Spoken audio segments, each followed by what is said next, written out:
Okay, so first we said about the alignment with your feet. You could see originally you were aiming a little bit off to the right there, which will restrict that twisting through the golf ball. And because of that now, that can often fire your body up, which is possibly the reason where that drop came into it. You may have found in the past, or as you start coming back now, you were sort of hitting a few shots a bit clean or a bit thin.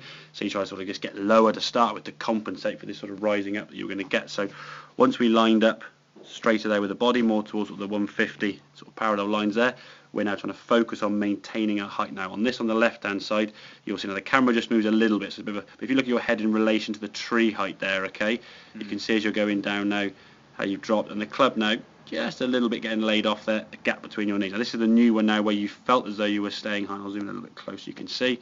This is where you felt you were keeping your height, almost standing up. Head staying nice and stable there. It's about at this point now, just a little bit there, the knees start going, okay, but not too much. I mean, that's a lot less than the one on the left, and club, I wouldn't say really that's that laid off, in truth be told. Not too bad. I mean, it's probably pointing somewhere sort of over there, where your target is there. So not as if you're really sort of flattening the club way off there, okay, but again, less lower half gap there, less gap between the knees there, as we can see, so the lower half hasn't squat so much.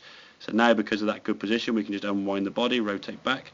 Good strike, as we can see, maintaining that posture and angle with the spine, and rotating through nice and freely up onto that left side with, again, a good full movement there with the body. But it's that focus of trying to sort of keep that height.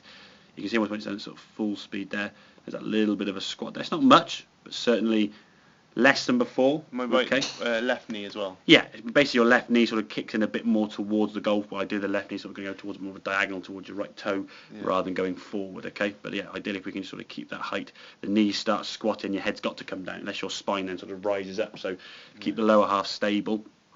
That'll keep your posture, but there's a bit more gap there between your right knee there. Again, those small little margins, not a lot, but again, difference in impact. If you can see the last 4 or 5 shots, especially with the 4-iron as well, I'd say you're probably in your 4-iron better than you were in your 7-iron originally. So we can do that with a longer club. That'll then just resonate throughout the bag, all full shots and sort of wedge through your bag.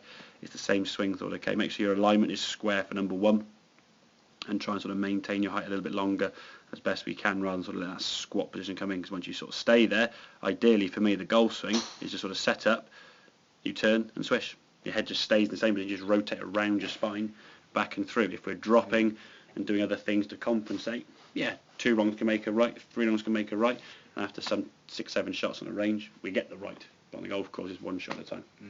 Make sense? Yeah. Good. Okay, have a couple more then, and we'll have a look maybe some of the longer clubs and see how they go.